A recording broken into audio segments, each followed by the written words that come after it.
Daydream anticipazione episodio 123. Il sogno di Jeanne riaccende una speranza.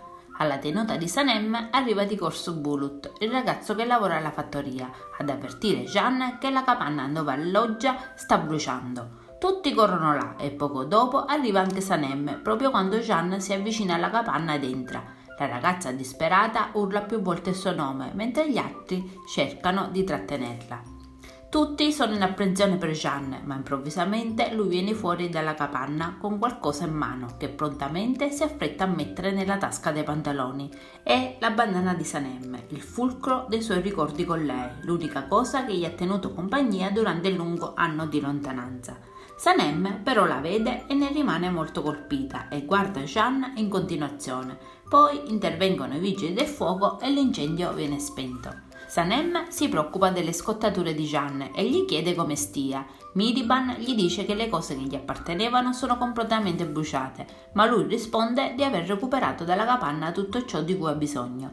Ritornano tutti verso la tenuta e Sanem si affretta a preparare un unguento naturale per curare Jeanne, che la raggiunge in cucina. Poi gli fa mettere il braccio sotto l'acqua e lui la guarda intensamente per tutto il tempo, incredulo di ricevere tante attenzioni a lungo desiderate.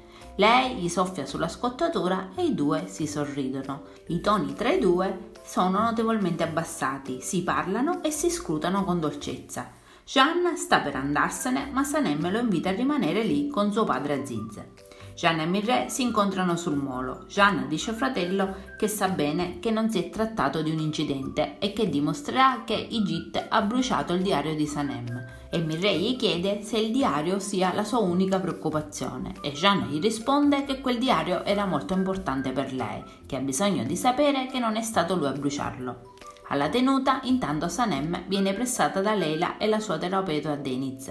In lei si sono riaccese le speranze, dopo che Jeanne non ha esitato ad andare tra le fiamme per recuperare la sua bandana, segno che lui si preoccupa ancora per lei. Leila le fa presente però che, anche se non l'ha dimenticata, per un anno intero non si è mai fatto vivo. Sanem è comunque intenzionata a rimanergli lontana. Igit, invece, dopo aver assistito ben nascosto all'incendio da lui stesso provocato, si è rifugiato da Yuma. I due discutono animatamente e lui le dice che ha bisogno di trovare quelle registrazioni perché deve distruggere tutte le prove che possano incastrarlo. Intanto Jeanne si sta riposando sulle poltrone poste sul terrazzo, guarda commosso e stringe tra le mani la bandana recuperata. Mentre sistema le sue cose, Jeanne si affaccia e vede Sanem che sta accendendo delle candele ed è serena, e anche Jeanne sorride. Poi la vede sedersi e finalmente rimettersi a scrivere. Entrambi sono immensamente felici. Sanem scrive che non ha speranza per il futuro. Così si aggrappa ai ricordi felici e anche se lui non si è dimenticato di lei, l'amore si è spento.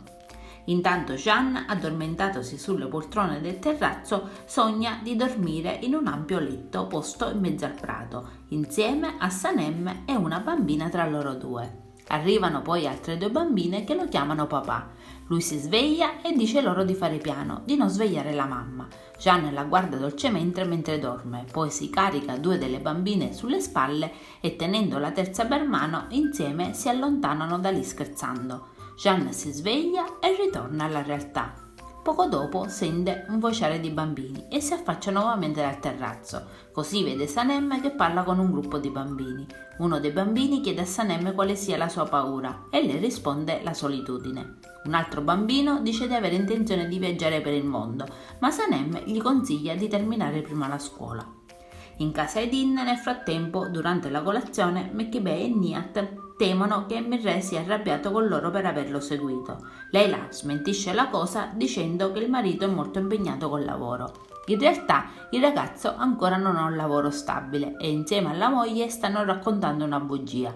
Ma Leila è sicura che il colloquio di lavoro fissato per il giorno stesso andrà bene e non esisteranno più bugie. Jeanne ritorna verso la tenuta e incrocia Sanem nei pressi dello spaventapasseri costruito con la vecchia sagoma di Jeanne. Lui le dice che ora il sospetto è ancora più spaventoso e le propone di cambiare immagine. Adesso non ci resta che guardare l'episodio. Io vi saluto e vi aspetto al prossimo video. Bye bye!